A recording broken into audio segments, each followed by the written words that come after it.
بسم الله الرحمن الرحيم. يا أيها المزمل قم الليل إلا قليلا نصفه أو انقص منه قليلا أو زد عليه ورتل القرآن ترتيلا إنا سنلقي عليك قولا ثقيلا إن ناشئة الليل هي أشد وطئا وأقوم قيلا إن لك في النهار سبحا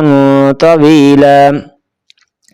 واذكر اسم ربك وتبتل إليه تبتيلا رب المشرق والمغرب لا إله إلا هو فاتخذه وكيلا واصبر على ما يقولون واهجرهم هجرا جميلا وذرني والمكذبين أولي النعمة ومهلهم قليلا إن لدينا أنكالا وجحيما وطعاما ذا غصة وعذابا أليما يوم ترجف الأرض والجبال وكانت الجبال كثيبا مهيلا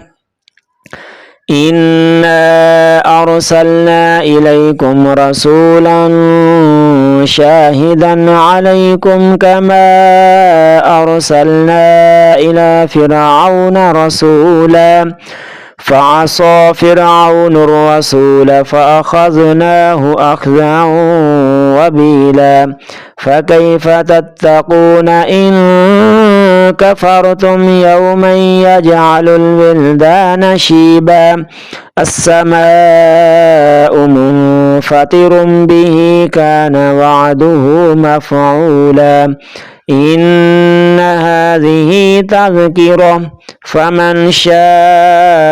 اتخذ إلى ربه سبيلا إن ربك يعلم أنك تقوم أدنى من ثلثي الليل ونصفه وثلثه وطائفة من الذين معك والله يقدر الليل والنهار علم أن لن تحصوه فتاب عليكم فاقرؤوا ما تيسر من القرآن علم أن سيكون منكم مرضى وآخرون يضربون في الأرض يبتغون من فضل الله وآخرون يضربون في الأرض يبتغون من فضل الله وآخرون يقاتلون في سبيل الله فاقرؤوا ما تيسر منه